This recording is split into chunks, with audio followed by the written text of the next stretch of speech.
Welcome to the Bluegrass State for NSL regular season action between Miguel Rodriguez and the visiting 1-0 Atlanta Tornadoes, coming to town seeking a South Division clinching victory, but in their way lie Matias Knudsen and the ever-dangerous hometown Derby City Colts. Hey there, folks. My name is Jackson Bragman. Sean Troy alongside for NSL Action Live from Louisville. Sean, both of these teams still very much in the hunt for a playoff spot as we're nearing the end of the regular season with a big-time matchup in Kentucky. Jackson, as you just said, we are getting into crunch time in the season, and if you haven't been bought into what's to come, now is the time. We're entering the playoff implications, as you just mentioned, and we're heading towards that second half of the NSL season. Certain teams are now in position in a must-win scenario to not be eliminated from play, so more on the line now. It's not like the beginning of the season, so really excited to what's to come today and how players... Yeah, Sean, we have a tiny Atlanta Tornadoes contingency. There you see Atlanta Tornadoes owner Chad Hood there in the bottom of your screen, sitting front row, prime seating as he should be.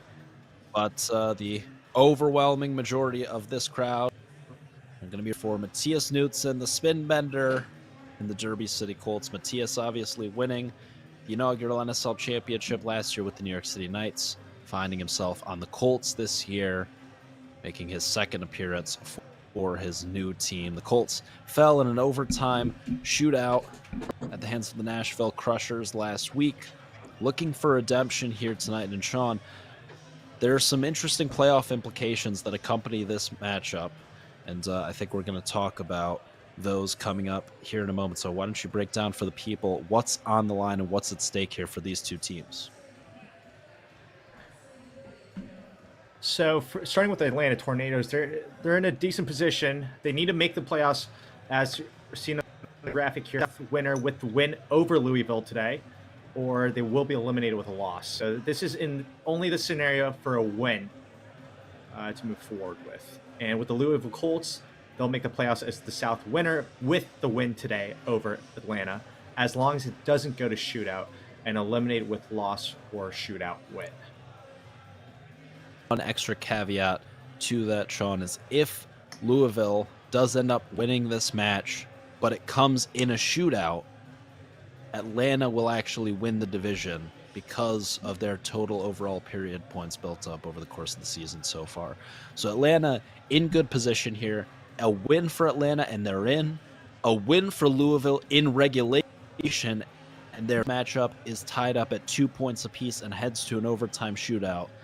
Regardless of who wins in the shootout, it will be Atlanta heading to the playoffs. So as long as Louisville can win 3-1 or 4-0, they're good. Atlanta just needs a win or a shootout loss. So that's what's on the line. We'll remind you folks of that as the evening carries on. As we anxiously await player introductions, Ryan Leslie, our master of ceremonies tonight, he'll be introducing all the players on the court. Some last-minute substitutions for these two teams, Sean. Obviously, both with their star players, Rodriguez for the Tornadoes and Knudsen for the Colts, but not as much depth as these teams would perhaps like here tonight in this crucial matchup, and some lesser-known names in the world of squash taking the court here today. And let's go to Ryan Leslie now to hear who's going to be taking the court for these teams. National Squash League regular season match between the Atlanta Tornadoes and your Louisville Colts.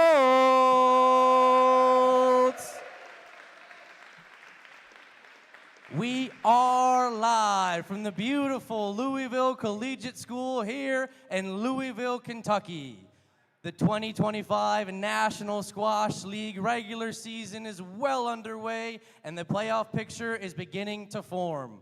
Both Atlanta and Louisville have played their first regular season match against division foe, the Nashville Crushers. Atlanta was victorious, defending home court, and Louisville lost last week on the road by 1 point in a shootout. What that means for tonight's match is that if Atlanta wins, they automatically go to the playoffs. Louisville, if they also win without going to a shootout tonight, they will go to the playoffs. So they're going to need you to be loud and be proud to cheer on your Colts to go to the playoffs.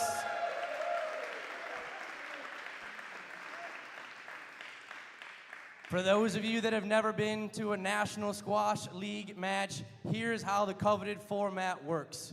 Tonight's match is played over the course of 3 total periods. The first 2 periods are 20 minutes long, worth 1 point, with the third period being 30 minutes long, worth 2 points. So, if a team loses the first 2 periods, they're still alive. If they win the third period, we go to an overtime shootout.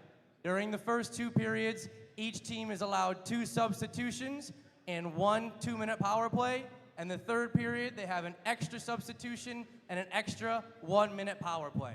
During a power play, the opposing team can still win the rally. They just can't score points for their team.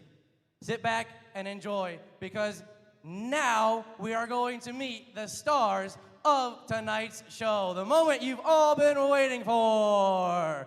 Introducing first, for Atlanta, please welcome head coach Celia Pashley.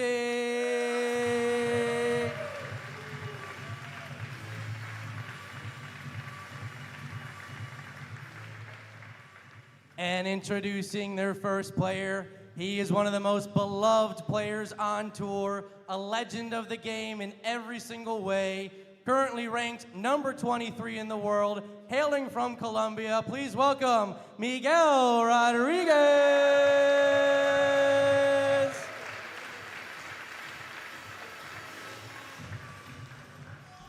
Next for the Tornadoes, he is currently ranked number 67 in the world, hailing from Egypt. Please welcome Ibrahim El Kabani.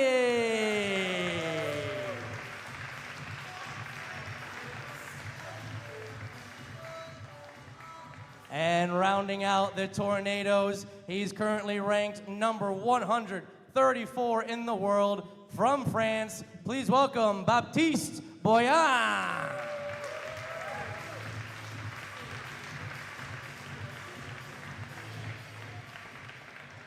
And now for your Louisville Colts, please welcome head coach Lee Scott.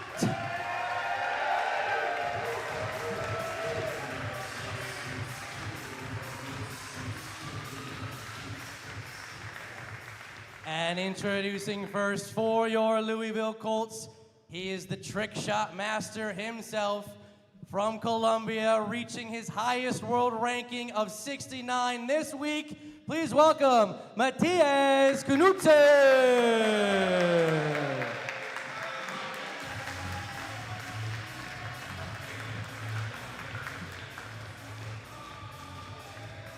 And next for your Louisville Colts, he hails from England and is currently ranked number 86 in the world. Please welcome Ben Smith.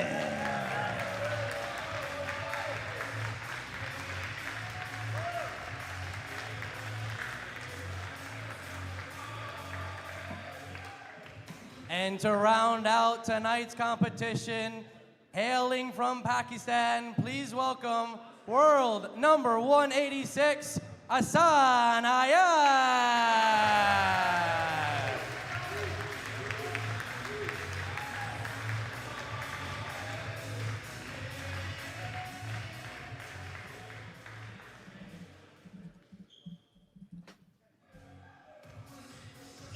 Say cheese, Sean. We're all set for South Division action here from Louisville. The crowd's ready to go. Couple fun lineups on the court here tonight. Looking forward to this one for sure. Celia Pashley and Lee Scott on the bench, offering their coaching duties for their respective teams. It'll be Knudsen to start things off for the Colts. It'll be the Frenchman Baptiste Boyan for the Atlanta Tornadoes. Buckle up, Sean. Here we go. Fascinating choice for the start of this. I think it's going to be a battle of star power versus depth today. A lot of depth from the Louisville Colts. And we can't say enough about Miguel Rodriguez and the celebrity power he has. What a career he's had, the longevity he's bringing to the sport. Just brilliant to see him extend his career and still play at such a high level. And could not be more excited to see him in this NSL format, Jackson. Yeah, we got a taste last week, his first match playing for the Louisville Colts.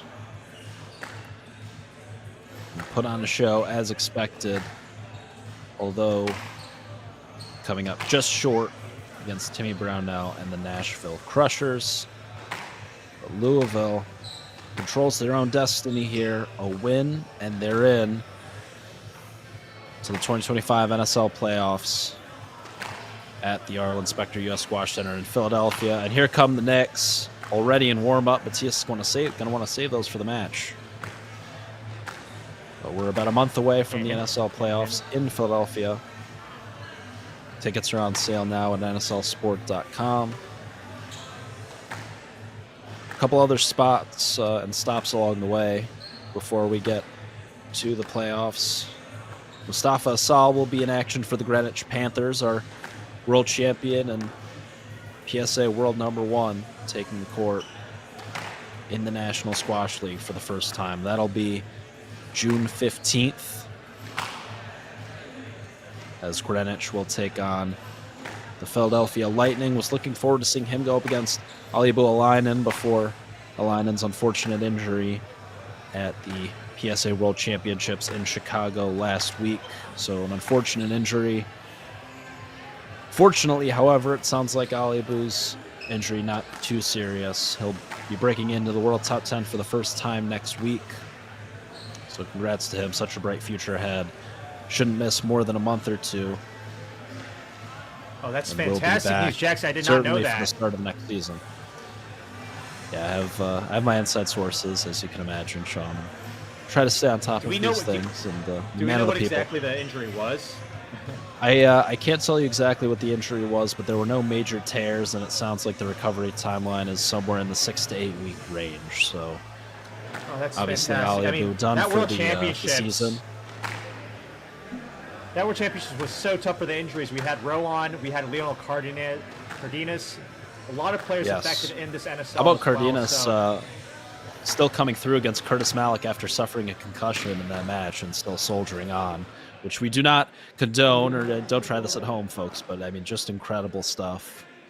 Gutsy from the Mexican #1, absolutely. And Rowan Ellerby in the driver's seat against Gina Kennedy, and just unfortunate timing with her injury as well. So obviously as we get our not racket spin. ideal. Yeah, it was pretty good, Sean. I think it's a grade B racket spin at least. Matias with So the do touch. we think that Coach Lee Scott went through the film last time? I know we had some harsh things to say, but he is hyping up the crowd today. I'm very excited for the response. It was a heartbreaking loss last week, and I'm sure they're going to come out firing. Yeah, I think it was back to the drawing board for Lee Scott. How much time did he spend in the film room? We're not sure. And we're rocking from the Louisville Boat Club, Sean. Ready to go. We have the Colts logo smack dab in the middle of the front wall. The NSL logos placed on the bottom of the tin. Love all. Here's the serve. We are underway from the Bluegrass State.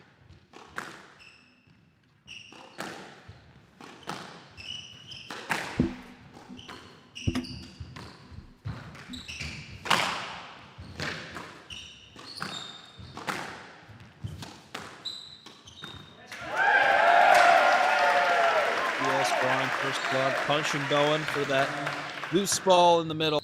That's some of the best hands in professional squash. For those of you joining us on the National Squash League broadcast for the first time, perhaps welcome. Can't believe that this is your first time, but if it is, better late than never. Smash the like button and hit subscribe so you never miss NSL action in the future. If you do like what you see here tonight from Louisville, Kentucky. Obviously, the NSL format incredibly unique compared to what we see in traditional best-of-5 squash. And Sean and I are going to walk you through all the rules over the course of the evening. Bowen firing on the backhand server turn to get on the board here for his tornado. Because obviously we have 3 sub 3 periods tonight. The first 2 periods, 20 minutes apiece. They're each worth 1 point. John White special again. Yeah, Matias just blasting the ball here. Like his college coach. Haven't seen much University. of Matias, but we know he's a Frenchman, and if we know anything about French squash, it's balance, stability, and consistency. Yeah, we saw what Sebastian Baumeier did last year in the NSL Finals. Obviously, we know Gregoire Marsh, the acrobat.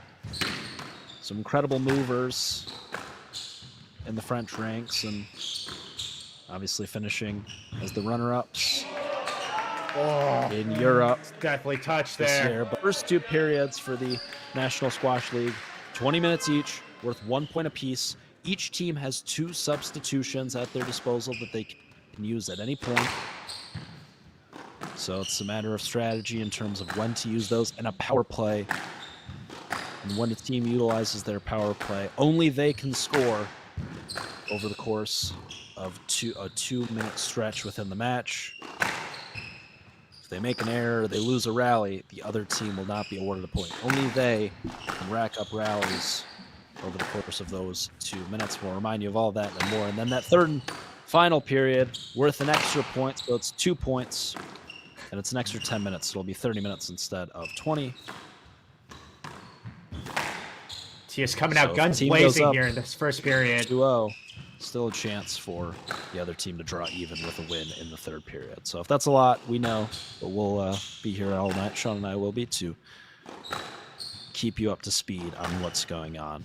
But we think you'll find the NSL format fast and furious, as Knudsen in total control here, fresh off a big-time win at the World Championships in Chicago last week over the world number 19 Greg Rodriguez.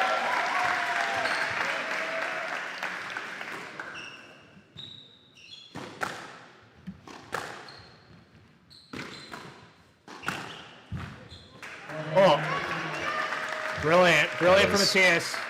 Absolutely scrumptious. I can tell these nicks seem a little bit big, Sean, relative to maybe some of our other stops on the NSL so far this season. Even in warm-ups, we saw Matias roll a couple, especially on that backhand side. So maybe a slightly abnormally large nick on these courts, which could make for some incredibly entertaining squash. Matias is going for it again. Close but no cigar. I mean, still very close to start this off. He's doing a fantastic job to stay with it. Just wanted to do a quick shout out to French squash. They've just been so consistent over the years, as well as a quick shout out to Melville, another young French superstar in the making right now, knocking out Jonah Bryant yesterday, beating Eker in the World Championships. He might be a player to watch in the future. We'd love to see him in the NSL format as well. There's so many bright young superstars coming through the ranks right now, so exciting time to be a squash fan.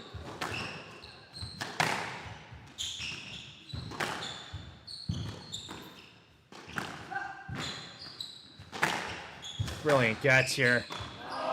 This is great movement from the Frenchman, who hangs in just long enough to see Knudsen's backhand drop shot find the way into the tin. Draw even here at 4-all in the first.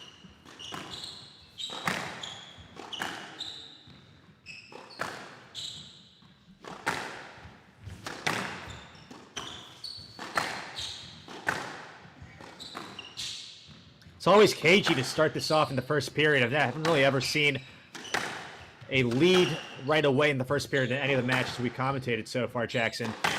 Very interesting, despite the ranking gap. Oh, Mati on the backhand. You usually don't see that from him. Flashing that ball into the right-hand nick. Taking the lead here with the hometown Colts, with the crowd behind him.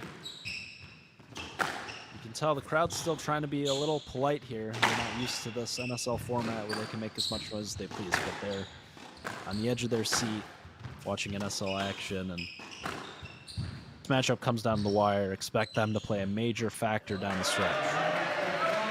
Costly error there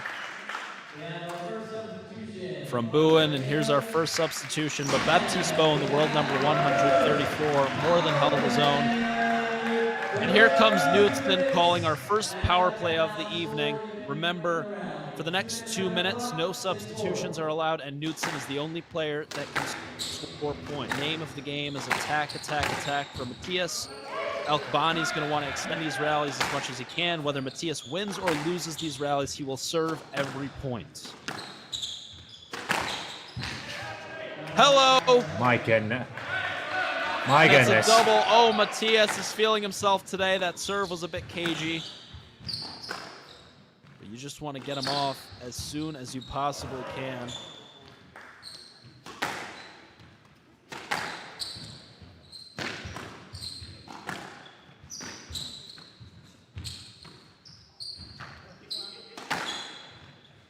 Al-Kabani adjusting to the NSL format here. Yeah, and he hasn't even had a moment to warm up yet. He's checked right on, and he's thrust right into the power play. Even before facing this onslaught of attack from one of the big play threats in the entire National Squash League, Knudsen is. Oh, and here's the top spin!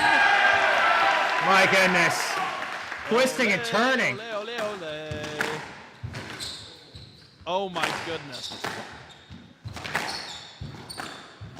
Al-Kabani doing an admirable job here. This is actually a great defense because Matias is firing on all cylinders here. He is really letting it work. Oh, this is the Colombian.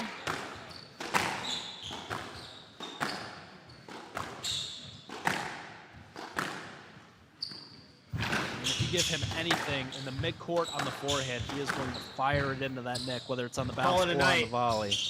What a hold. This is unbelievable. 5 more seconds left. I mean, this the will be pace the at last this. point of the power play. They got to So there's no rush now. This will be the last point of the power play no matter what. Matias just has to win it. Al-Kabani That's a brilliant power play. sends Knudsen the wrong way, and that is exactly how the power play should be done.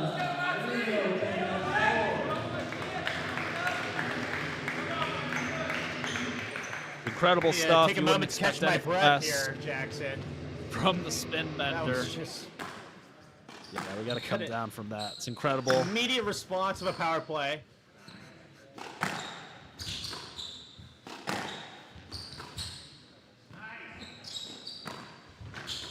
Knudsen, as we mentioned a little bit earlier, playing such a major role. The NSL Championship winning New York City Knights last season. Oh, and here are the tornadoes on power play. You're right, Sean. I'm sorry. I was just so frazzled.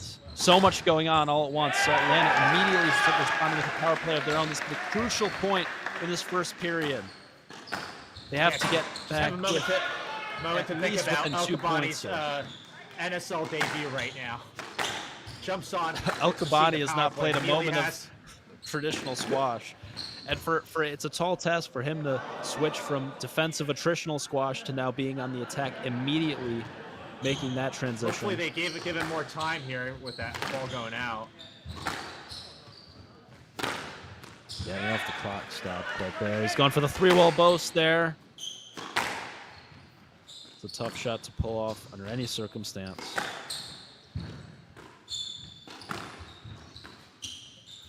Definitely tell how Matias is a lot more of a veteran in this system, the way he's been defending this, the way he used the power play. Yeah, this is great Al-Kabani defense. will definitely learn as the periods go on. Just swing out. Impressed by Al-Kabani's backhand volley. It's one of the harder shots to hit in squash, is the Jackson. backhand volley above your head. And he really punches it. I'll tell you a lot more about Al-Kabani. He's one of my favorite players in this young crop of Egyptians coming up. But he is one of the great fairest showing players in there the with world. Matias with that high lob, inch perfect, and yeah, we'll talk about it after this power play. We think this is going to be the last point here, and here's the forehand kill, but Matias is just digging these balls back. Matias has always been a great shot maker, but has really made great strides as a mover and in terms of his cardio over here, and that is outrageous. James Willstrop Long drop of the backhand. And just like that, Sean, as Ben Smith will well-deserved rest here in the mid-portion of this first period. I have won today's race to outrageous once again. I believe I'm up 5-0 now on the season. This is the most high-paced NSL match I've seen to start us off here. What is going on? Substitutions left and right, power plays left and right. So this is the first substitution for Louisville. They still have one more. We have yet to see Hassan Ayed Colts. Here's Ben Smith, the Englishman and world number 86. And on comes the Colombian Cannonball, the greatest South American squash player of all time, at 39 years old, still ranked at 23rd in the world. It's Miguel Rodriguez. Of course, has been as high as 4 in the rankings, a former British Open champion, a legend of our game. And we have disco time in the National Squash League here tonight, Sean. Excellent weight of shot from Rodriguez, right on cue. Got a quick question for you. If Diego Elias retires today, would he be ranked above Miguel as the greatest South American? That's a good question, obviously. Reached that one ranking, which Miguel has not. And is a world champion, whereas Miguel, and here's a little fake from Rodriguez, putting on a show as per usual. That Rodriguez British Open in 2018 was just so legendary. I think it's close. Ooh, uh-oh. By the way, the height difference between these two. In the early going. Yeah, I think we have 5'7" versus Ben Smith, I believe, is 6'4", if I recall correctly. That is indeed correct. Ben Smith is showing a very consistent outing in last week's match. Bigger opponent. Was put in a tough spot, but was also very impressed by him, especially in how he handled himself first 2 periods. Yeah, I think Ben Smith was all over everyone's timelines because of that corkscrew winner from Timmy Brownell on the final point of the shootout. But it's unfair to Smith, who was great in those first 2 periods, as you said, Sean. Very steady and consistent, attritional English player. Obviously, that big 6'4" frame. Tough to get around. At only 23 years old, with a very bright future in pro squash. Already top 90 in the world. It's a tall task for him here against Rodriguez, who I would say for now, Sean, has the crown as the greatest South American, but when it's all said and done, I do think it will be Elias in the next couple of years here. It's great width from Rodriguez, and we have a very tightly contested first period here. Coming down the stretch. I do think Rodriguez will be able to pull away with just his sheer quality. Not sure how Ben Smith's going to keep up, but I have doubted Ben Smith before, so let's see if I'm going to be wrong again here tonight.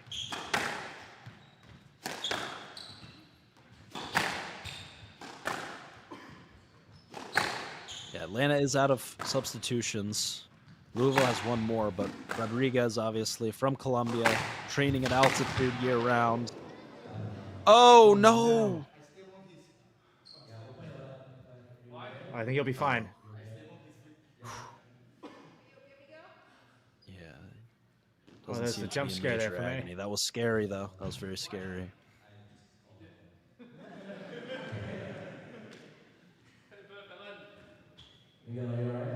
Lee Scott still working on tactics, trying to keep his sharp, the pro down at the Louisville Boat Club. Hopefully Rodriguez is able to carry on here.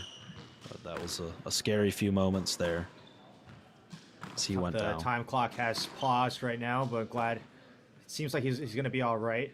But let's just take a moment to talk about Ibrahim El Kabani jumping on and jumping out, just being a part of the power plays there. Quite a wild NSL debut for him, Jackson. Yeah, John, I know he's quite the player, only 22 years old, from Giza, Egypt, and had a great showing at the World Under-23s a couple of months ago. Yeah, he's been a consistent player, moving up the rankings, and I think he's young. He's already has a very mature way about how he plays the game, and hopefully we're going to see that in action today as well as we just saw in this first period. Yeah, and Sean, Glad talk Miguel about looks fine. youth. Got a 16-year age gap on court right now. I mean, So Ben Miguel Smith. will always look like he's the younger player with the way he moves. This is true. And expresses the squash. Yeah, Matias Knudsen, obviously good friends with. Oh, here's Cisco tie between the legs. Here's the high Philly boast. We'll finish that thought in just a second here. This is a great rally, Sean. It's quality from Smith, really steadying the ship. Oh, wow, that is gorgeous. Feathery touch into the front left for Smith. But in talking to Matias a couple of months back, he told me that Rodriguez has every intention to represent Colombia in the Olympics coming up in 3 years here. So he would be 42 at the time. And I wouldn't count him out. Wouldn't count him out, Sean. Well, I wouldn't dare either. He's still moving so well. It needs to be studied how he's been able to move like this throughout his entire career. So rapid here. Here's the stroke. Smith finally caving under the pressure of the onslaught of attack and pace from Rodriguez, who's not going to really punish you taking the ball in short, but is going to just volley and take the ball at the top of the bounce every time. Timmy's favorite shot. It's been a nightmare for Ben Rodriguez putting on a show here. And He's got a mini lead that he's been built up. And here is our final substitution of the first period, checking on against the 2018 British Open champion and former world number 4 is Hassan Ayaz, the world number 186 right now from Pakistan. Spent some time in the world top 100 in the past and has floated up in the Kings from Peshawar, Pakistan. And here's a gorgeous trickle boast. Oh no, it's found the 10.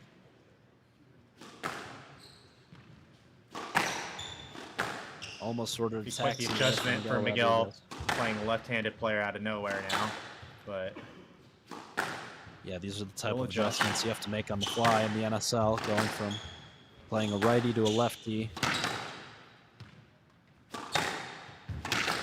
in a matter of 20 seconds. Got to flip on a dime.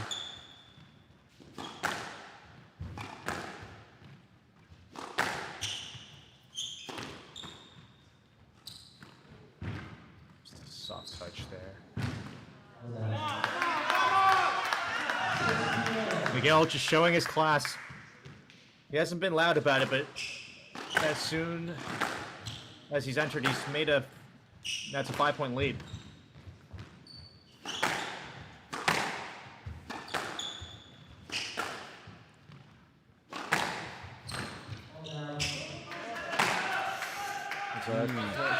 Referee's calling that ball not up from Rodriguez. Ayaz now with just over 2 minutes left.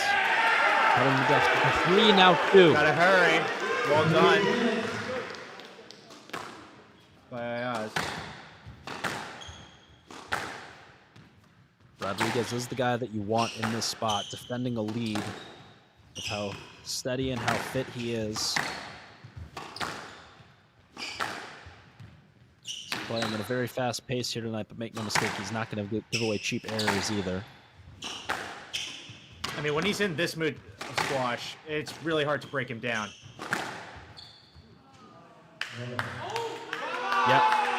Yep. Sean, it sucks, but it's the right call. He's not ready to play that ball. We'd like to see, obviously, a competitive close to this first period. And it looks like Rodriguez is going to hang on here. Ayaz recognizing clock being a factor. He had to go for it off the serve return. No luck there. Miguel in no rush. The time clock is burning. 60 seconds to go. Atlanta with a 6-point lead. It'll take a miracle here. Ooh, no let given. I do love how serious Miguel's taken this NSL so far. With the buy-in from players like him. That's a really good We've got example a for the playoff rest spot of on the the league. line here tonight for the Tornadoes, Sean. Really am. I am. He's I not think messing around. I do find him actually the most dangerous when he plays this error-free squash. Yeah, absolutely. It's a lob, and I think you juxtapose this seriousness from Miguel to the sort of exhibition-y feel to the NSL in its inaugural season last year. I think players really want to win this year. It's important for them to compete and make it to the playoffs. Rodriguez wants to do just that with this Atlanta Tornadoes team. 21-15, Miguel Rodriguez pulls away late for the Atlanta Tornadoes to survive Matias Knudsen power play early on in the period and come away here in the first with a 1-0 lead. Stick with us. We'll be back for period number 2 in just a few minutes.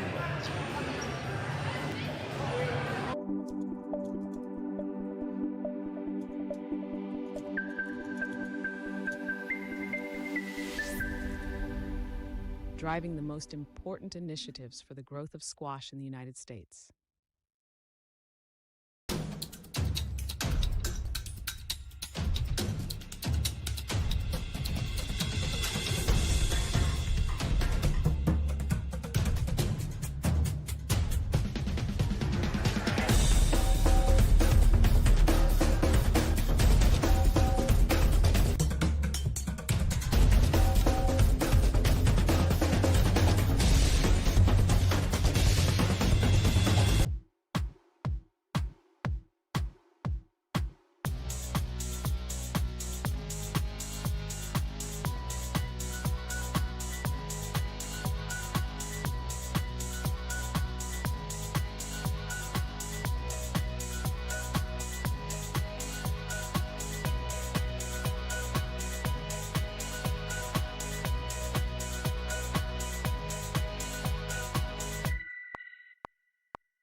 Here from the get-go between these two teams. And Sean, we know that for Atlanta to book their spot in the playoffs, they have to win this match, or they can clinch South Division in a playoff spot with an overtime shootout loss.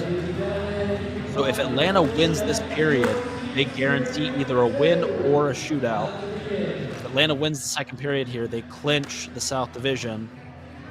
Derby City, meanwhile, has to win this match in regulation. Derby City needs to win the next 2 periods to find themselves at the Arlen Specter Center in Philadelphia in June in the NSL playoffs. Pressure on the Colts here. Ben Smith will start things off for Louisville. We'll see who takes the court for Atlanta. It will be Rodriguez, who closed out period number 1. He'll start out period number 2 for the Tornadoes, Sean, with the signature mismatch shoes. You wouldn't expect anything less from the Colombian Cannonball. I do think they might be continuing to play with Miguel with his age factor. Maybe the stop-starts might be a lot more difficult, so they'd rather have him play in a continuous manner. It might be a strategy from the coach.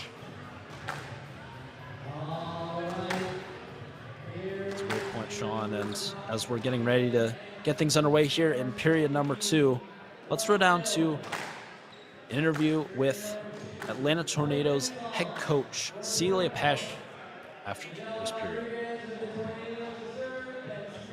Like Baptist's movement is his thing. He's like, I trust him to like, he'll be fine. Yeah, no, just make sure you're warmed up though, because they might do the same, but since it didn't work earlier, they might also change it. But chances are that they will try to probably put a power play on you.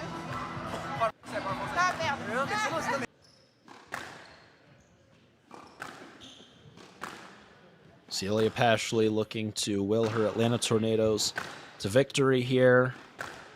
But the Colts drawing first blood in the second off that Ben Smith stroke in the middle. Jackson, I forgot to ask you, who do you think is going to take it today? Well, that's a good point, Sean. We didn't do predictions. It feels like Atlanta might just be a bit too strong and might have just a little bit too much depth. I actually was very impressed with Bowen, who you thought might be the weak link for this Tornadoes team, who opened up that first period in good fashion. I think off down 6-4 against Knudsen, but made some impressive gets in the front and looked awfully solid. And then Elkbani, of course, at the world number 67 ranking, very impressive and really understanding the format early here. Having to, in his first 4 minutes of NSL action, defend a power play and then attack on a power play immediately after. And I think he's settled in here. I think Atlanta's going to take it. And oh my goodness, that would have been a taxi and a half on the Leisure Center boast for Smith, but he finds his way into the 10 there. So I'm going to go for Atlanta, but I do think Derby City can take this period, and I hope they do just for the drama and the excitement. And that would mean that the South Division would be on the line in the third. But I'm going to say Atlanta takes it 3-1, winning the third period. What do you say, Sean? I'm gonna be a little polarizing here. I think it's gonna be an Atlanta landslide victory. I just think they have way too much depth and power, especially with Miguel and El-Kabani. I just think they're too stable, and if anything, that first period with Batiste is stability. I don't really see an opening for the Colts. Oh! Rodriguez goes up the middle. He gets punished for it. But as good of a mover is, he tracks it down in the back left. Guesses correctly into the front right. But just slaps it into the 10. That would have been one for the highlight reel, Sean. We've seen a lot more near highlight reel exhibition moments here for tonight. Miguel in the second period. Oh, Rodriguez with such Warm touch those on that legs lob. up. Smith just so tall, able to just reach up and poke the volley long.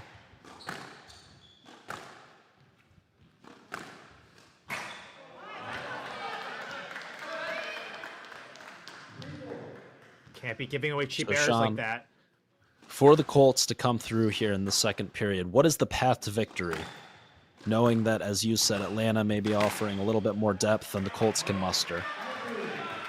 I think couple things we would hope. I think the Colts need to hope that Miguel goes into this exhibition mode, give them a couple freebies, and hopefully someone like Ben Smith or Matias capitalizes on the time that Baptiste is on court and be able to kind of jump on the league and then use the power play to have the Colts kind of regroup for just the third. That would be probably the strategy to go for, but it's imperative that Ben Smith at the hangs on in this first matchup here, which he's doing a phenomenal job so far. The saving grace for the Colts could be Matias Knudsen on the power play. If they're able to outmatch Atlanta on the power play and Matias can rack up 6 or 7 points, and the Colts can hold Atlanta to 3 or 4 points on the power play, then they may be in good position to come through this second period, especially if Ben Smith continues to remain as steady as he has here over these first 4.5 minutes. Keeping the ball awfully tight to the sidewall, except for that shot, but he recovers well.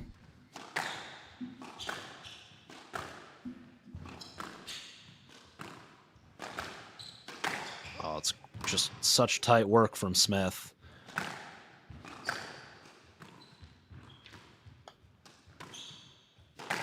Loose from Miguel. It's loose Doing a from lot of Miguel, work but the here. movement from him as a 39-year-old is just special to watch.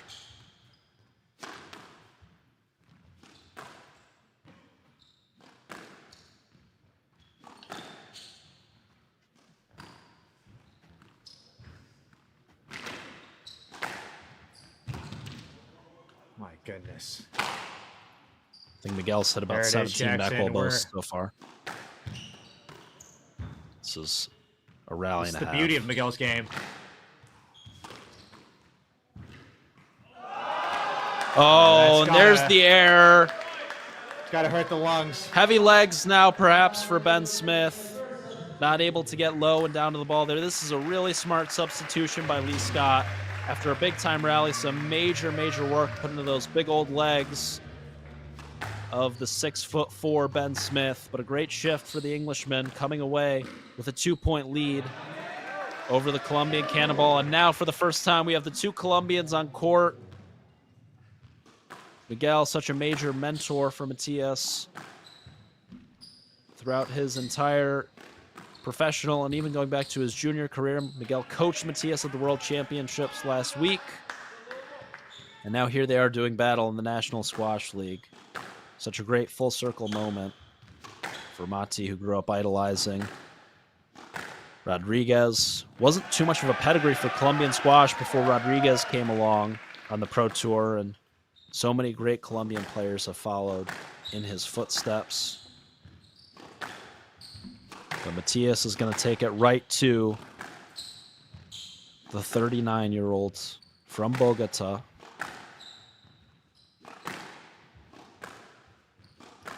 That we can assure you. He's definitely upping the pace here. Taking the ball as early as he can. Not letting it go to the back wall.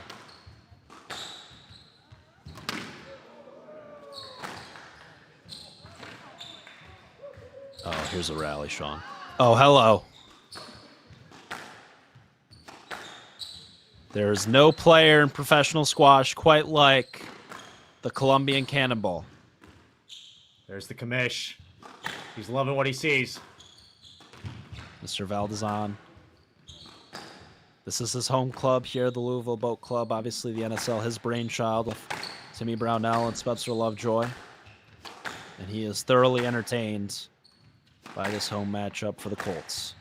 Do you think any bias, perhaps, on these his part, two- Sean? I think he's all for just exciting squash. He probably wants us to go the penalty shootout. That's what I'm assuming. But Jackson, these two must be the most exciting two players right now in the NSL so far. Oh, I'd have to totally agree. Because both of them completely figured out the format as well. Oh, Matias has gone for it there. He was nailing that every time in the first period. Now just checking on. It's going to maybe take him a little while to loosen up the arm and get that shot to fall. That forehand cross-court kill. I mean, we're encroaching upon Megarelli territory here, Sean. It's become a bit of a blinking contest. Matias waiting for an opening.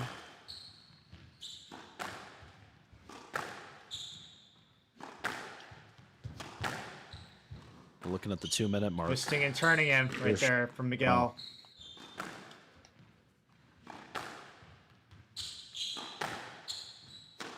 Sean, Matias just checked on, and Miguel looks fresh as a daisy. Matias is sort of breathing heavy on the tee, and I don't blame him. Rodriguez with that big barrel chest. He can go all day long. It's a nice hold. The amount of skills that takes to hold it as long as possible. Sean, this might be the longest rally we've seen in the National Squash League. It's going to be a huge vote of confidence for whoever comes out on the right side of this one, as we're in the midpoint of this second period. Louisville needs this period to keep their season alive. They might eat up the entire clock at this.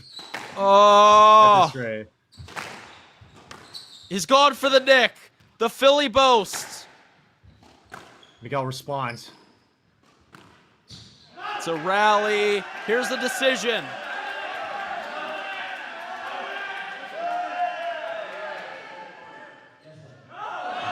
Yes, that's the right call, yeah.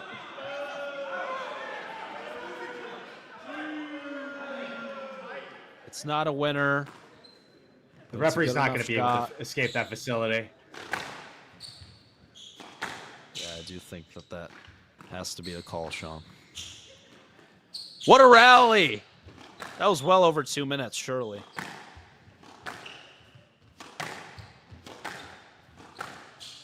Needs to get a stopwatch. If Miguel can keep this up. Yeah, this is exactly what Miguel wants.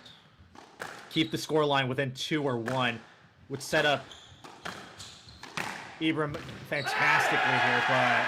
Oh, and here's a roar from Knudsen! That ball, Elmer's glued to the right side wall. And here comes the power play. Matias was waiting for Rodriguez to check off. This is such a pivotal moment in this second period. Matias looking to open the gap wide. Oh my! For the Colts, here's a dive for Bowen. Oh my goodness! Wow! Error! What a piece of defense! That's got to be clipped. Here. Is that a sign of things to come? He has to be ready, and Matias understands that. Yeah, Bowen wanted a stroke, but he wouldn't get a point anyways. Someone in the crowd shouted out. So Bowen, some growing pains here in the second. Mati, ole, ole, ole, ole. Top spin from the Colombian. They don't call him the spin bender for nothing, and here we go. Here's the tweener from Bowen. It's nonstop here. Rodriguez was keeping the ball tight, nullifying this attacking from Knudsen, who's now completely let the arm go. This is power play squash here in the NSL. No one does it better than the spin bender.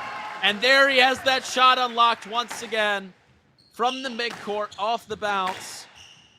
Just slapping it into the net with no regard for human life. Matias Knudsen, 40 seconds remaining on the power play, looking up to open up a big-time wound that the Tornadoes will not be able to overcome here. Up 6 with 8 minutes to go in the second.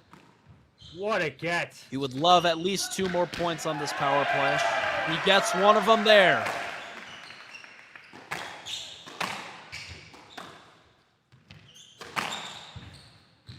You had a feeling it was going to go from that.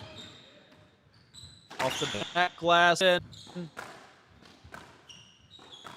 Bowen's just checked on the court, but he looks gassed already, less than 2 minutes into his shift. Once again, you can't blame him. Having to face this onslaught of attack. This is the final point of the power play. No rush for Knudsen. That ball finding its way into the tin. All things considered, it is a great piece of defense for Baptiste Bowen, the Frenchman. Off comes Knudsen for a well-deserved rest. He does his job. That could have been a whole lot worse, though, if you had the wrong player out there defending that power play. Matias really let the arm go. He's really feeling himself. Hit some outrageous winners. But Bowen digging some tough balls back and really keeping Atlanta in this thing. They still have a fighting chance with the power play in their back pocket. But Atlanta only 5 points as we're over 12 minutes into the second period. Not great. Ay. Yeah, Ayaz is sorry about that. He blasts, fortunately, the racket of Bowen.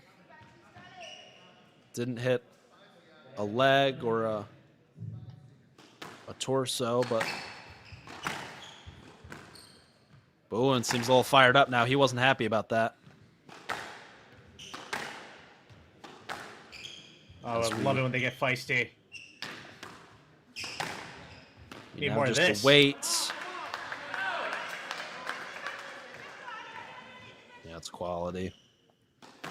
Now Ayaz is going to be out there for the next 7 minutes. Derby City out of power plays. Oh, and order the taxi. Order it fast.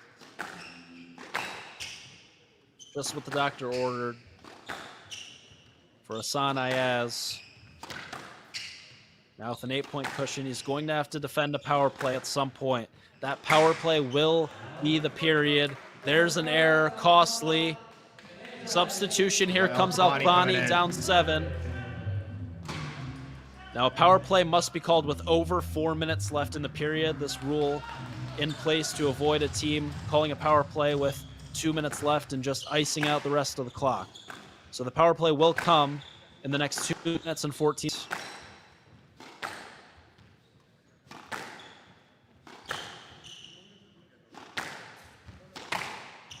And if I'm Atlanta, I'm going to wait till the last possible second, put as much work into the legs of the Pakistani Ayaz before calling that power play. Oh, it's a little premature, I think, Sean. I think they could have waited another minute and a half.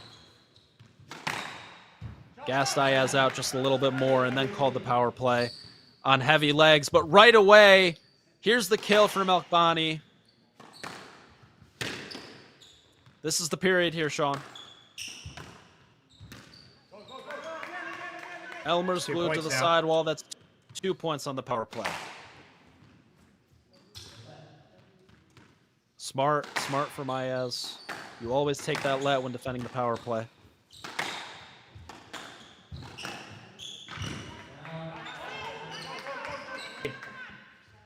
What do you think there, Sean? It looked like 2 to me.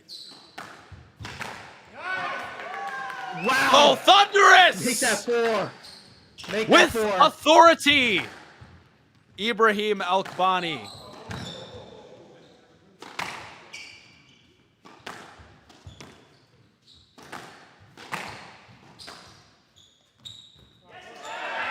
Oh, that's a gorgeous lob from Ayaz. This is just a huge 45 seconds here for the Atlanta Tornadoes. Can Alkbani maybe cut the deficit to 1 or tie it up here? Ayaz wants a yes let. He'll get it. That's huge for the Colts. Every second counts for Atlanta. Derby City season hanging in the balance. Alkbani cuts it to 2.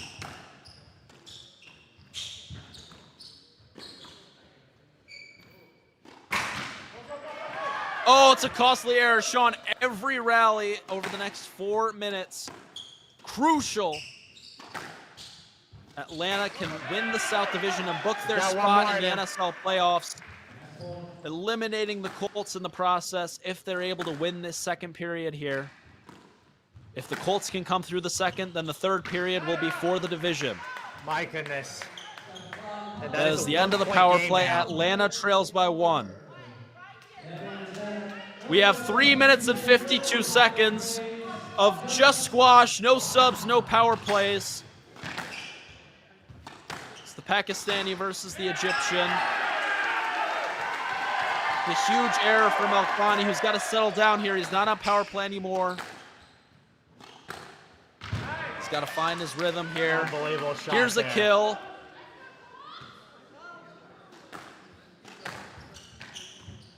Ayaz, nerves of steel on the serve return. He's gone for it. He has a chance.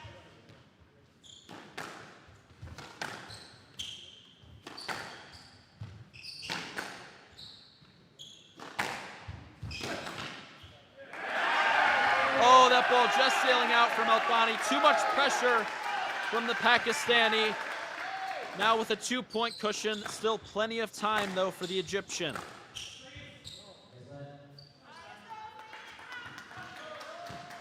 Yes, let milking the clock.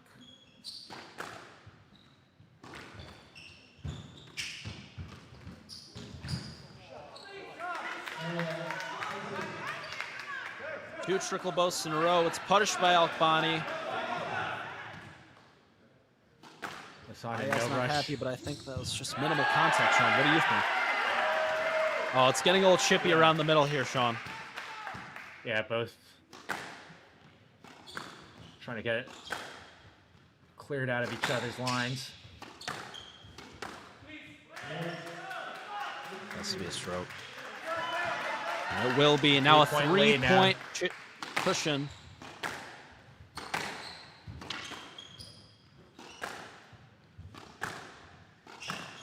Bonnie really needs this one.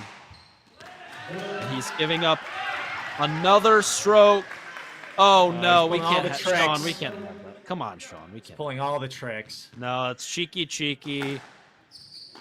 We do not endorse that up here in the commentary booth. No place for that in the National Squash League. Unless, of course, he really did need an adjustment, but the timing was awfully convenient. Derby City now 5 points ahead. The clock a major factor for Alkbani. He's really got to throw the kitchen sink at Ayaz here. He's got to take some risk because the clock is a major factor. That ball gorilla glued to the sidewall. Ayaz scrapes it back. And Alkbani buries it in the tin. Louisville on their way to taking this second period. A really gorgeous kill on the forehand for Alkbani, but it may just be too little too late. 60 seconds to go. Ball just sneaking in for the Tornadoes. It's a great put away for Alkbani on the forehand volley. 4 points to go, 45 seconds. Oh, no, a costly error. That's the pressure there from the time clock. He's on taking his time, taking his sweet time in what you get with between every point. The NSL format. And clock-based scoring instead of target scores. 4 points.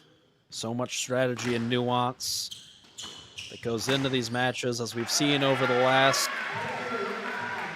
year and a half. Sending Alkbani the wrong way is Ayaz. That will do it. And I was completely incorrect. I thought it would be a landslide for Atlanta, but... And the Louisville Colts, Sean, by a score of 25-18, take period number 2. Don't you dare go anywhere. We have everything to play for. The South Division is on the line in period number 3. We'll be back after these messages.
Driving the most important initiatives for the growth of squash in the United States.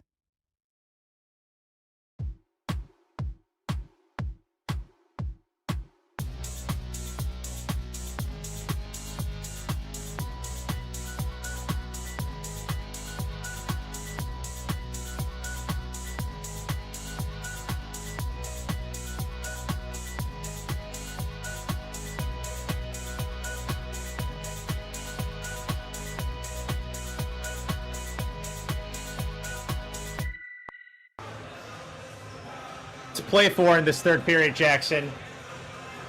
Wow, what a response from the Colts there in the second period. I think that really everything worked in their favor.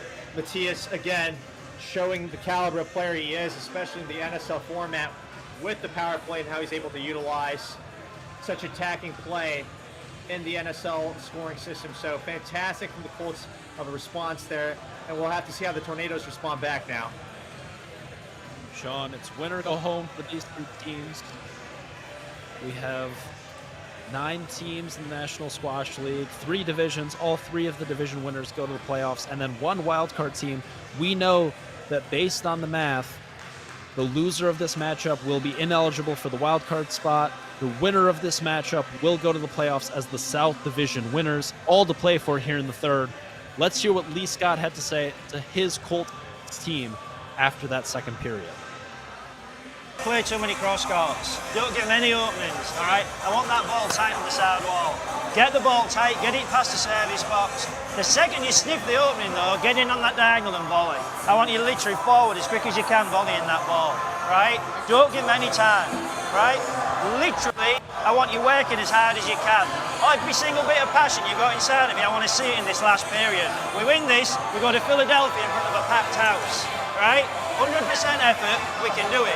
Come on, score.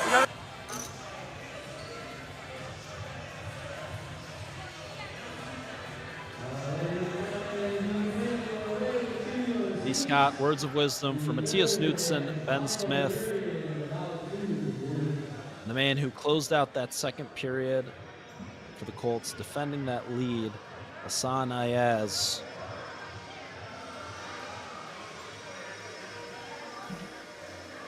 And you couldn't ask for bigger stakes here from Louisville Collegiate. We know how they handled that third period last time, so I'm really curious to see the clock management, the substitutions, how they're going to operate with the power plays. A lot of pressure for the Colts, especially with what had happened and transpired last time. Yeah, absolutely. They narrowly won periods number 1 and number 2, but in the third period really mismanaged that clock. In this third period, each team will be allotted an extra substitution and an extra power play, but we saw in that Louisville versus Nashville matches, the Colts used their first 2 power plays within the first 10 minutes of the period, leaving themselves with only 1 substitution in the final 20 minutes, and it did come back to bite them in the end. So it's about using those power plays and substitutions at the right times. Once again, so much strategy involved with the National Squash League in addition to the on-court level and the on-court play. And at the end of the day, with the NSL, you can really just throw the rankings out the window. So you have a player like Matias Knudsen, one of the more valuable players in the league because of his attacking ability and what he can do on the power play. We got Ben Doesn't Smith necessarily kicking mean us that off. he's any less effective than Miguel Rodriguez. So it's going to be Ben Smith. It's going to be Miguel Rodriguez. And I think we're going to see some really long rallies here in the opening 5 minutes of the first between these two. And this third You need a period is gonna be 30 workhorse minutes long. to start off the third.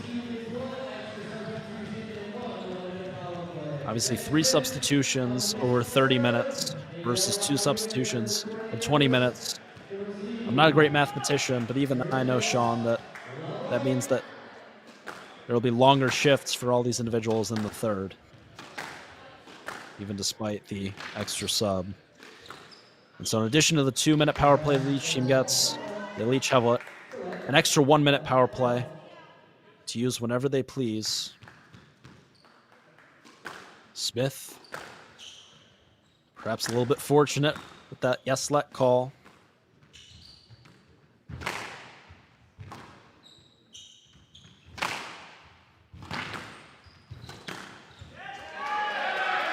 Brilliant shot from Ben Smith there.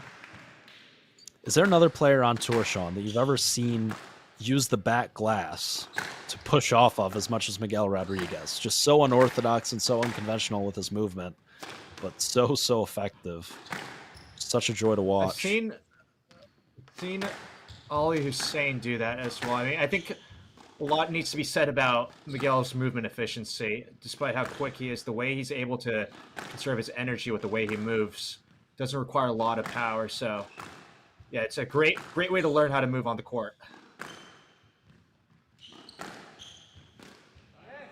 Really looks effortless.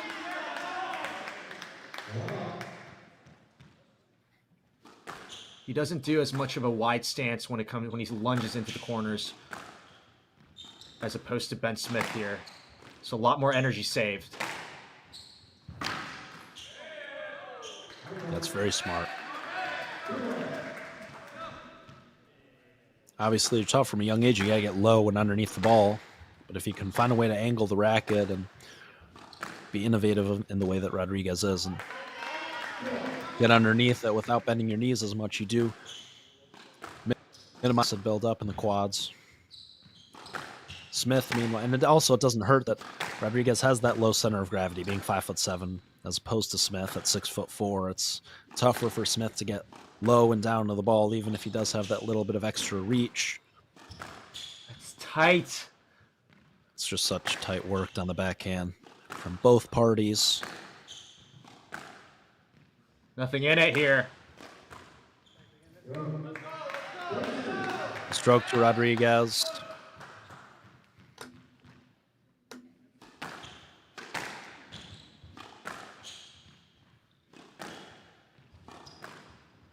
Here, a pin drop. Louisville right now. The Colt faithful anxiously watch as they top spin here. hope to come through this one. There's Ben Smith taking up his space. Feathery touch into the front right.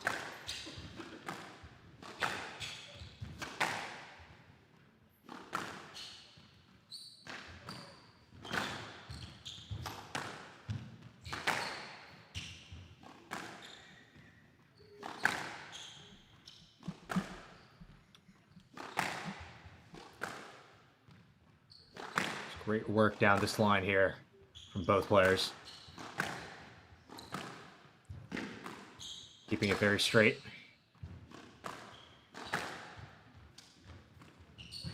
Oh. Beautiful cut.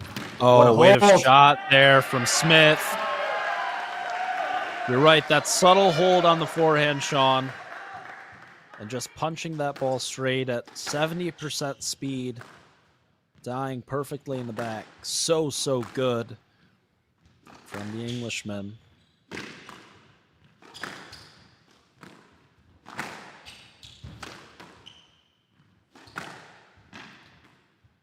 Ben Smith was able to take the lead over Miguel in that second period. Doesn't seem to be too fazed by the ranking difference. Now Smith at 86 in the world right now. It's going to be a no let. There's such quality there from Smith. Such quality. It's a winner and a half. Smith 86. Juxtapose that to Rodriguez at 23. It's an unforced error on the serve return from the cannonball, who may be a little frazzled here. Smith has risen to the occasion completely. And it's a bit of an awkward bounce. And within a blink of an eye, it's a 4-point lead here for Ben Smith. Dream start from the Colts.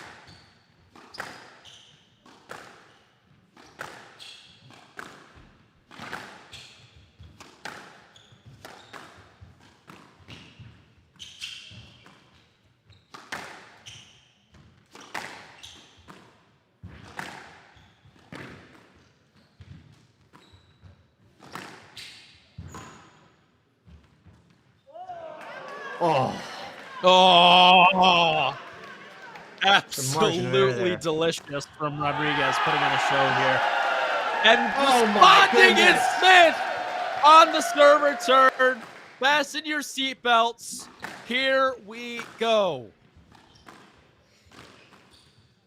What a response. Oh, okay, touch from Rodriguez. It was a bit of a blinking contest in the first 4 minutes, and now both players really opening the court up, really going for it here. The shot making at its finest here, Jackson. Yeah, this is the best quality we've seen all day, Sean.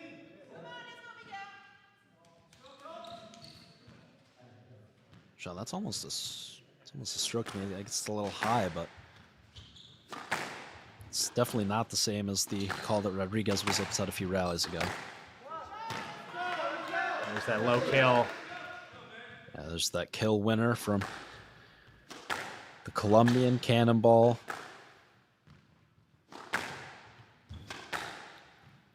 2018 British Open champion, Colombian #1, world #4, looking to add NSL champion to that resume. Gorgeous line. He's got to win here tonight to give himself a chance to do just that. Cuts that lead that Ben Smith was able to. Oh. Aye.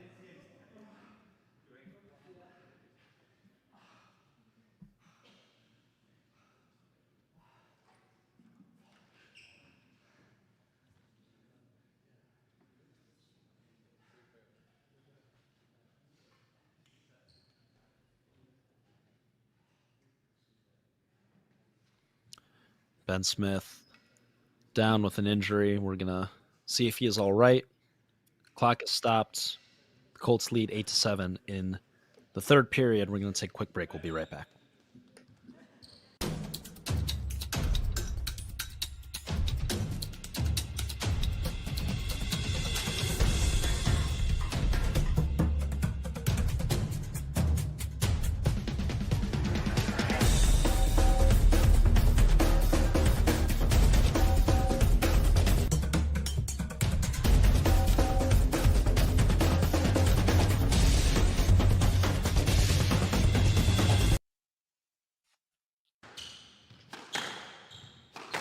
Welcome back to Louisville, Kentucky. Ben Smith.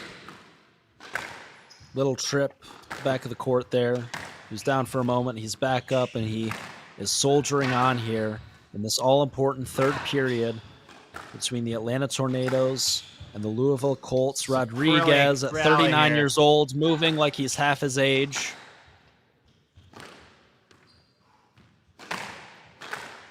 The pace is rapid. Here's the Philly boast. And he slapped it into the net, Kes Smith. He's gone for it. We play on. For those just joining us, a reminder. The winner of this period will take this match and will win the South Division, booking their spot in the 2025 National Squash League playoffs. The loser will go home with their season over. Here's a stroke for Rodriguez.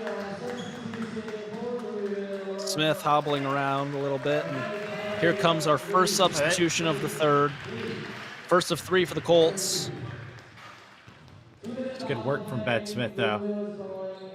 And Knudsen is calling a power play on his fellow Colombian right away. The biggest power play threat in the National Squash League. Matias Knudsen against his hero, Miguel Rodriguez. An early 10 from Knudsen. Oh, that is inch perfect from Knudsen. And does Rodriguez have to be ready there on the power play? Yes, he does. I think Knudsen gets a point there. We'll have to see what the scorekeeper says. I think it should be 10-8 if we're not mistaken. That's 2 points on the power play so far for the Colombian. A crucial point of this third period.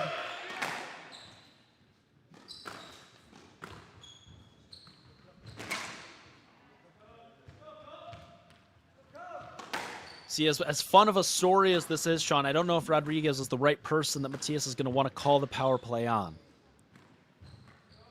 Rodriguez, we saw him neutralize the attacking of Knudsen in the second period, although that wasn't on the power play, but he's doing just that here again in the third.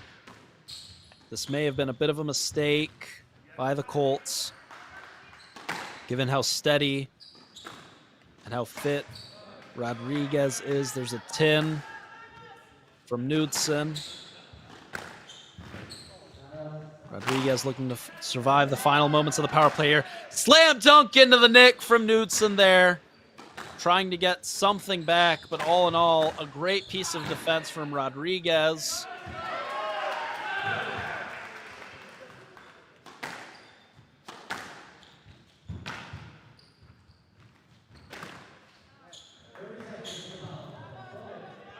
.30 seconds left. Still some time.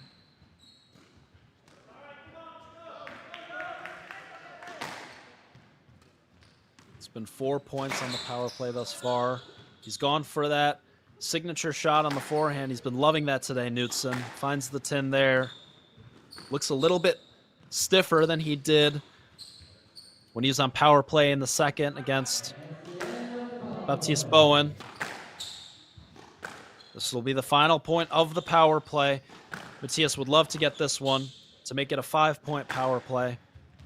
4, by his standards, suboptimal. Could put the Colts in a tricky spot. He's going for the top spin. He finds the 10. And a long opening shift from Rodriguez, over 10 minutes, puts Atlanta in and we got another really power good play. position here. And here comes the second power play. For the Colts, a 1-minute power play this time. So Matias checking on, calling both of his power plays back-to-back. Great width, though, to start out from Elkbani. On the defense. Risky from the Colts. They'll be out of power plays after this. Meanwhile, Atlanta will have both of theirs. The nick from Knudsen, a double bounce called. Elkbani said it was good. Sean, you mentioned how fair Elkbani is earlier. Tough to see from that angle. But the referee gives it to Knudsen with 40 seconds remaining on the 1-minute power play. Here's the top spin. This has to Matias not also in do the damage to position. Matias's legs Ball here right with up. the amount of times he has to go back up and down the court picking up the ball.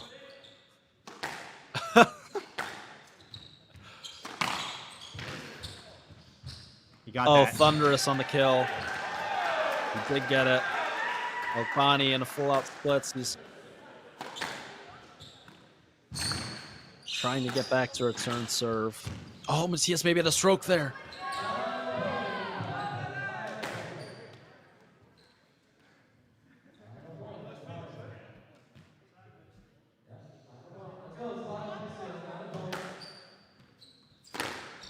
The power play is over. And we get it. Sean, Louisville. I mean, Louisville could be in major trouble here. They're only up 4. Atlanta still with both of their power plays remaining. Coach Celia does not let Elkbani play normal squash. You heard it here first. It's either on the receiving Oh, and the end or has to Tornadoes play on the power play now. We're waiting for the graphic to pop up on our screen. It's been one of the more unique NSL debuts we've seen from Ibrahim Elkbani. To have someone debuting this NSL format and only play the power plays is quite outrageous. Once again, switching on a dime. And I don't know if I agree with the decision from either coach to utilize the power plays so early on here in the third. We're not even halfway through. Louisville out. I think Atlanta could have capitalized on the fact that they had both of theirs remaining and kind of leave that looming and wait for the best opportunities to use theirs and get back into this thing. But Ooh. oh, I don't know, Sean.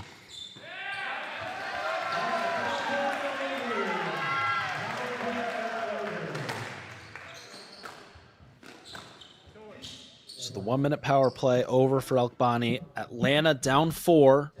Both teams with 2 substitutions. Louisville out of power plays. Atlanta with their 2-minute power play remaining. He doesn't. There's a bit of confusion right now. I think it would have been better if they completely had the rules cleared up, especially for the Tornadoes, who had a lot of players debuting today.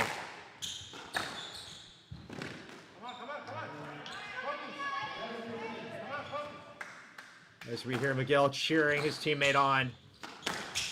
Saw a little fist pump there from Knudsen in that right service box when he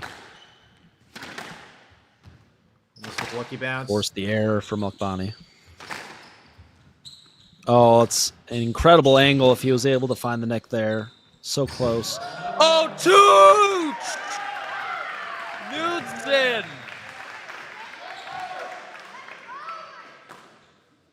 Pushing that ball, I think that's the best adjective I can use. Or verb, I don't know. I'm Sean, grammatically we're not spectacular, but I mean that was an outrageous piece of touch from Knudsen.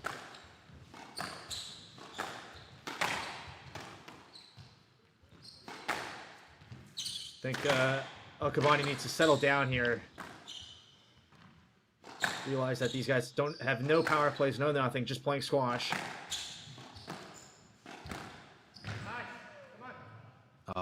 is gorgeous.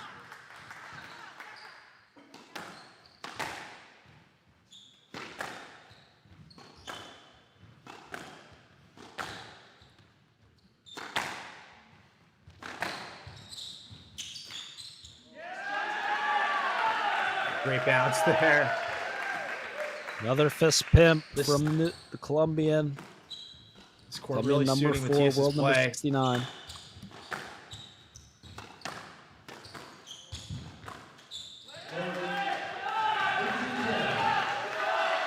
And Matias has picked up the pace again. Powering on.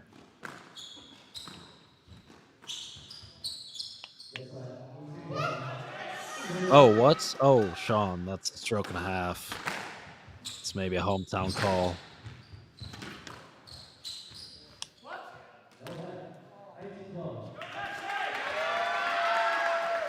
Sean, uh-oh. May have lost the plot here from the referee. It's very suspect, 2 calls in a row.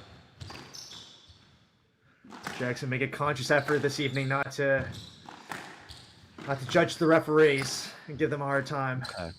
Good on you, Sean. It's very big of you. But I'm about to be broken down.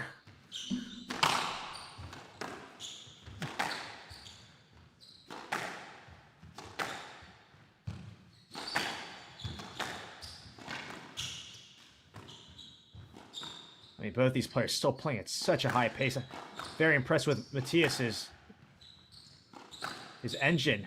I mean, we know he's gotten so much more fit, but to maintain this pace, very impressive stuff from him. I really do think this court is suiting his play. Oh. Great finish from Akbani. You need him to eat into this lead a little bit before they can sub on Baptiste, their lowest ranked player. I think finally things have calmed down.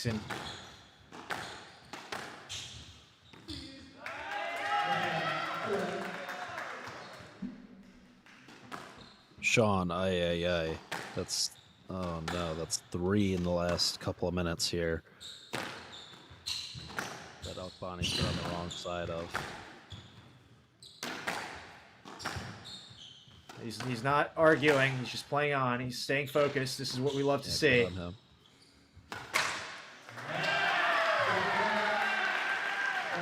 And now Colts are in prime position, Jackson. 12 minutes left on the clock here.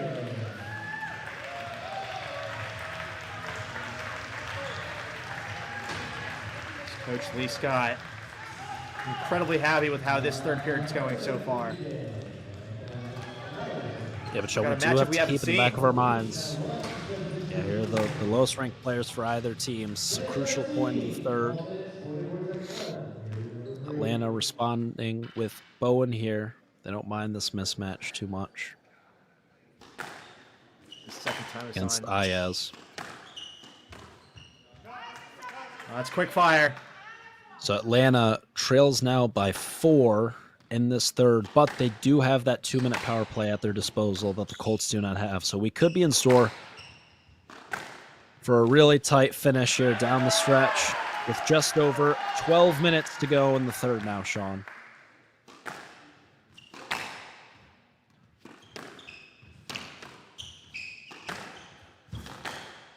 So now, Sean, Atlanta with one more substitution if they want to use it, which I'm sure they will.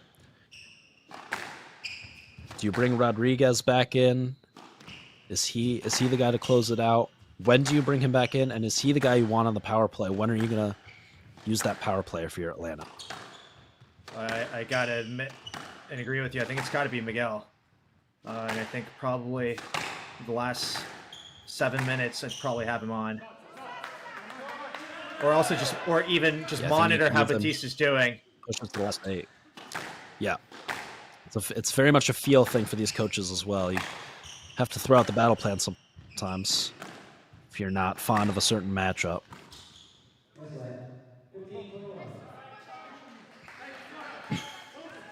No time to argue. He's down right now. He's got to press on. Bowen just can't afford to let this lead slip to 8 or 9. He just has to at least keep it where he is, if not cut the deficit to maybe 3 or 4 points. Just so Atlanta can stay within striking range for that power play.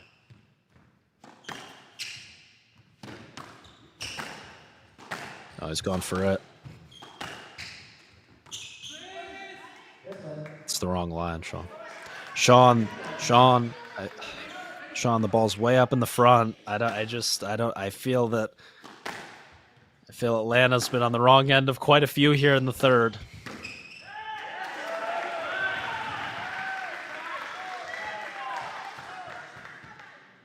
We'll see if the Tornadoes are able to keep their concentration. It's imperative that they cut down to this lead, especially in these next couple minutes before we get into crunch time.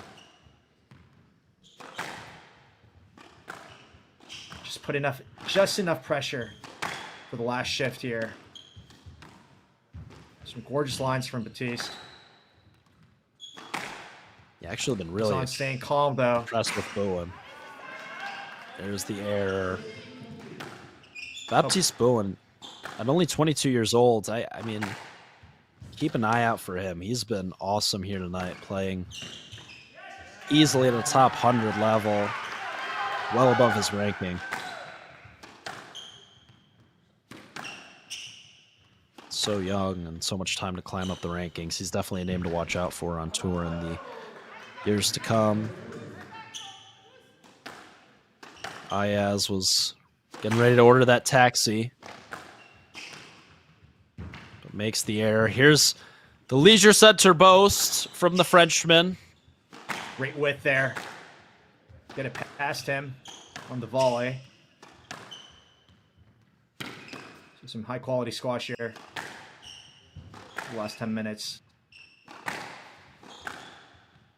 Colts do have the lead, but it's not a massive one. You just make it to 5 here. The pressure will be on.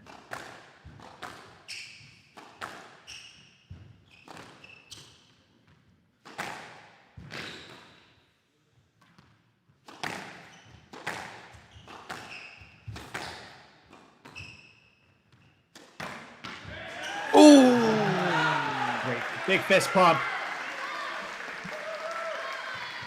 Big fist pump. He knows what that from meant. Hassan. Costly error from Baptiste. Lead back out to 7 for the Colts.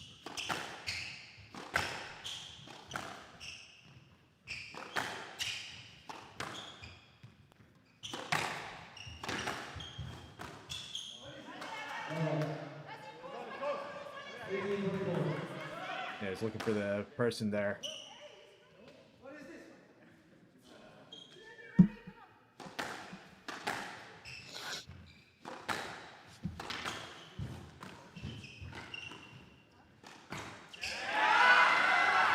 Lost the air and he screams. Son doing a great job here, maintaining the lead. Sean, we gotta get Miguel in here. Baptiste has been great, but we're under 8 minutes to go. You know that Miguel has the cardiovascular to handle a 7.5+ minute shift, and he is their best player. He gives them the best chance to win. We're on power play watch now. Any moment has to be called with over 4 minutes to go for the Tornadoes, who trail by 6. I mean, we could have a big-time finish in store. It's gotta be a no way. For the man.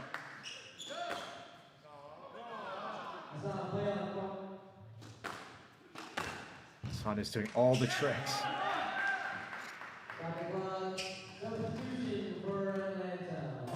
We got Miguel.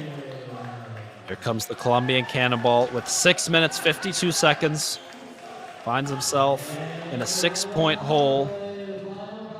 The Louisville Colts still have 1 substitution remaining. And here is the power play. This is the match, Sean, once again. The winner of this matchup will be named South Division champions and will book their spot in the NSL playoffs. The loser, well, their season's done. Rodriguez is going to throw the kitchen sink here. A big major shift from mismatch in the Hassan. rankings. Once again, I think that's the right call. He has to get. You have to award him the point Oh, there. that is We can't just have this in the ridiculous. National Squash League. We can't have the time wasting on the power play. I'm sorry, but we can't have that, Sean. This is nonsense. I've been actually quite unimpressed and quite perturbed by some of the time wasting tactics from Matias. In all seriousness, this is bad for the game. It's his first NSL match. I don't want to see this again from him. Someone's got to sit him down and have a chat with him about this. This is poor sportsmanship, and there has to be some sort of code of conduct involved for these sorts of situations moving forward.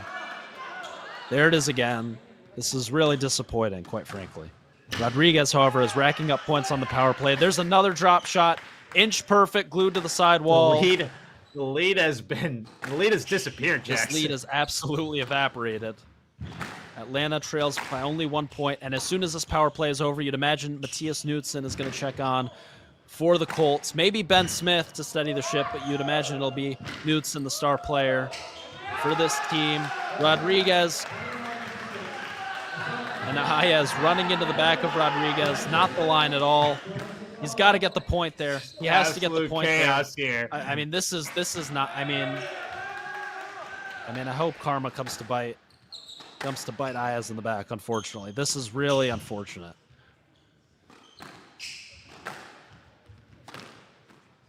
And it's twice on the same power play. You got to be ready.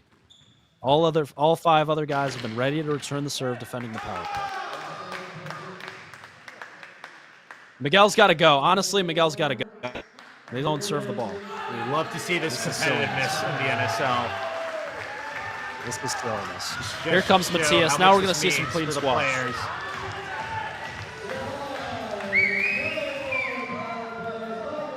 John, Atlanta has a 1-point lead with 4 minutes and 45 seconds left. A playoff spot on the line. 2 of the cleanest players on tour. Here we go. It's the Colombian #1 versus the Colombian #4. Knudsen idolized Rodriguez growing up. What a fairy He's a tale ending mentor. we're about to have here. Now they're peers on the Professional Squash World Tour, peers in the National Squash League, and competitors and adversaries here tonight. The stakes couldn't be higher. We're in store for a cinematic finish here from Louisville.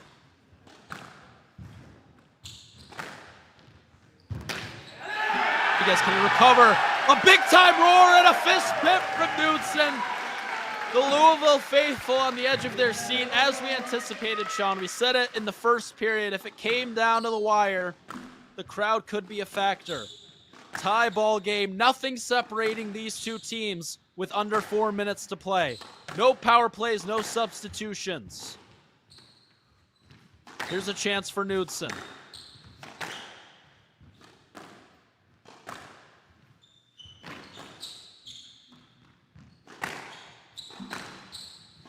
Sean, I think that both of these teams are going to finish in the high 20s or the low 30s. I don't think we're going to see a rapid onslaught of points. I think we're going to see some long, tightly contested rallies. That's Elmer's glued to the sidewall from Rodriguez, regaining the lead for the Tornadoes. 3 minutes to play. Oh, this is so exciting, Jackson. We might not be having a shootout, but score line. The reputation Sean, Miguel this is the best has. outcome we could have asked for. The South Division on the line here with this period. Damn near to a close tie match. See, least got on the side. From Can't Louisville sit Collegiate, still. boost from Rodriguez. Is that a stroke? Oh, that was not.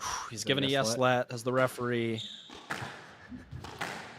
Once again, maybe that one not as clear, but perhaps a bit fortuitous again for the Colts. Been the beneficiaries of some interesting refereeing, but that's not the story. The story is the two Colombians doing battle for their respective team. Miguel's kind of just With the trying to highest soak up of the stakes pace in here. the South Division. You see him slightly slowing it Matias down has to with stick to his game. The He frantic doesn't want to pace make silly that Matias- errors, but Matias does not thrives go win off of points this by pace. outlasting. That's exactly what the Colombian Cannonball wants.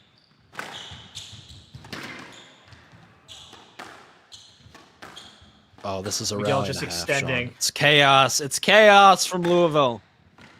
You tell this is definitely eating up on the legs of Matias a bit more than Miguel right now with the way he's moving the ball.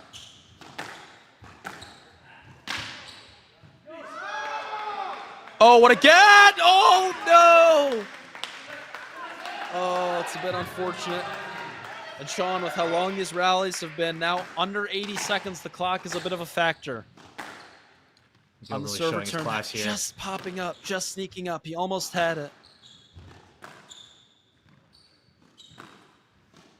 And as long as Matias can win this point and get a serve off before the clock expires, he'll have a chance to tie it. A huge rally. Saw with Ian Yao last week. He was very astute to the time clock and was just extending the rally towards the end. We'll see what Miguel will do here. Rodriguez is a Playing at a sponge medium here. pace.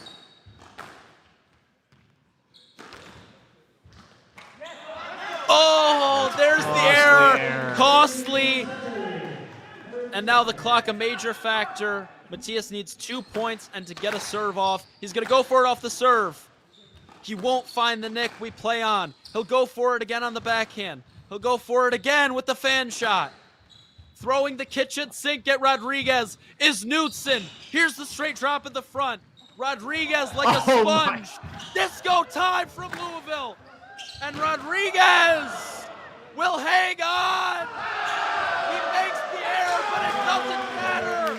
This one's over. Your South Division champions, Miguel Rodriguez and the Atlanta Tornadoes. What a last rally that was, Jackson. Unbelievable stuff from both players. Unbelievable stuff. It just had to be that close at the end, but Miguel showing his class. Former top 5 player in the world. Valiant effort. You don't just get there by Knudsen. chance. He played his heart out, but unfortunately, his season, as well as the season for the rest of these Louisville Colts, has come to a close. Eliminated now from playoff contention. Atlanta, the winners of the South Division, have booked their spot in Philadelphia at the Arlen Specter Center in June. The Tornadoes, for the first time in their history, Season 2 of the NSL, headed to the playoffs. What a finish. Wow. What a Deep finish that exhale was, there, Jackson. Sean. Wow. Sean, we're going to collect our thoughts as we throw down to the court in Louisville, Kentucky, as Ryan Leslie is with our victorious Atlanta Tornadoes. Actually, I think we're going to take a quick moment and hear some advertisements. We'll be back in just a few moments. Don't go anywhere. Sean and I, it's a post-match analysis.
Driving the most important initiatives for the growth of squash in the United States.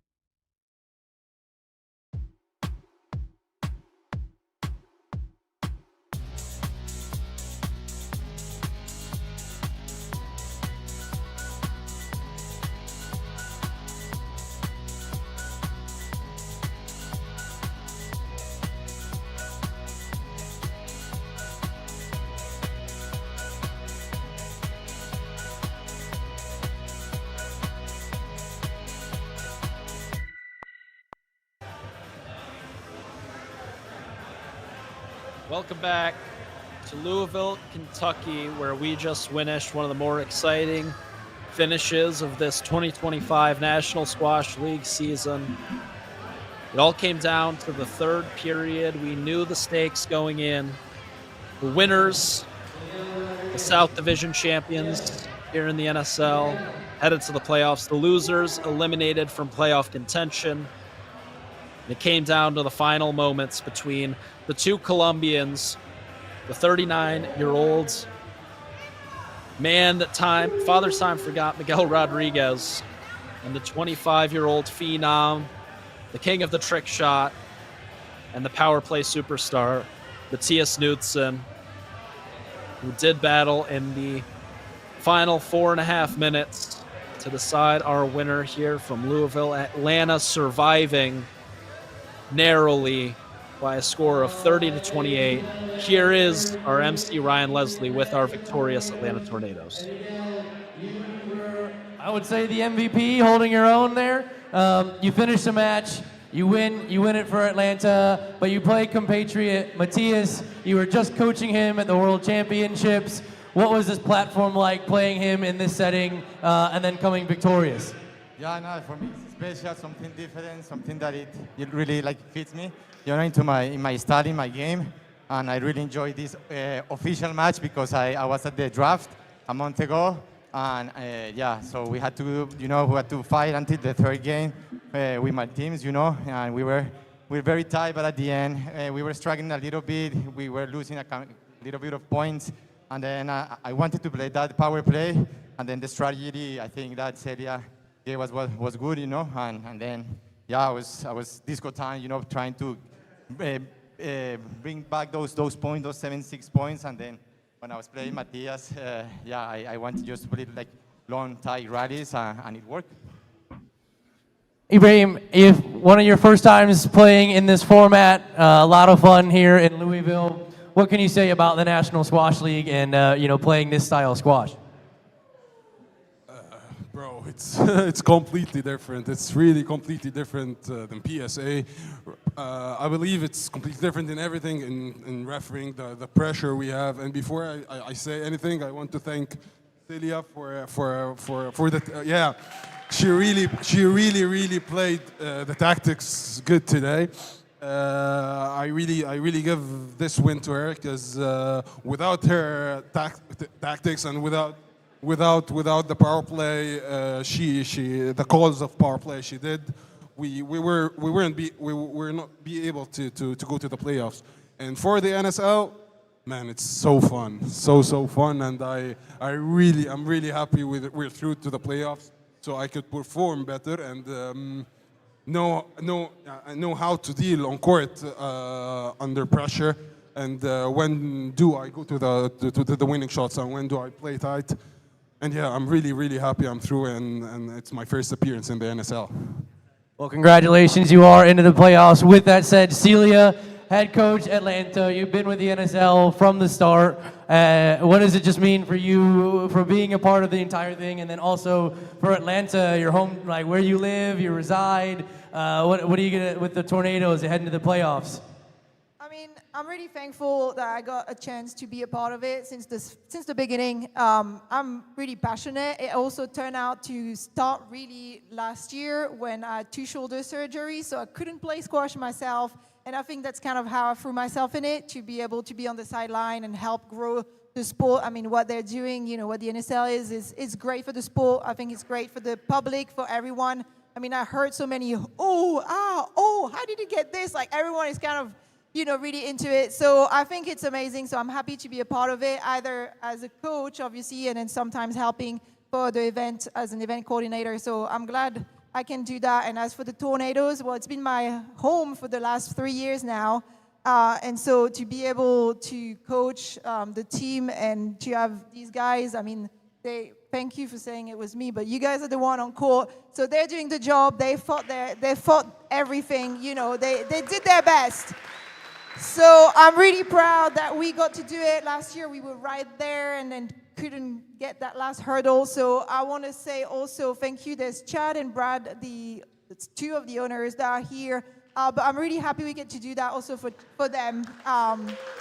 because without them, there would be no team and no one. So thank you also to Louisville for hosting us. I know it's been a lot of work on Lee and everyone else. So thank you for having us. They're taking great care of us. So it's been a pleasure being here, and hopefully we can now party because I really need a drink. Well, with that, Baptiste, congratulations. Good match. You know, late edition. You played really well. But they're giving us the light. So it's time to wrap it up. But ladies and gentlemen, Louisville, thank you for hosting, and congratulations to Atlanta heading to the playoffs.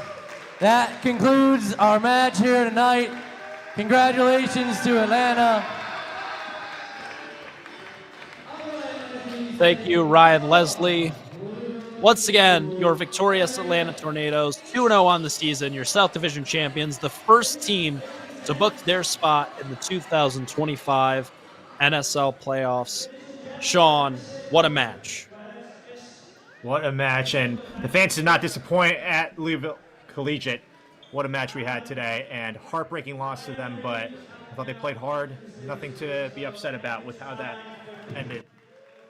Every player gave it their all. So Commiserations can't be too to hung the up Louisville on it, Colts. and they'll look forward to the next season.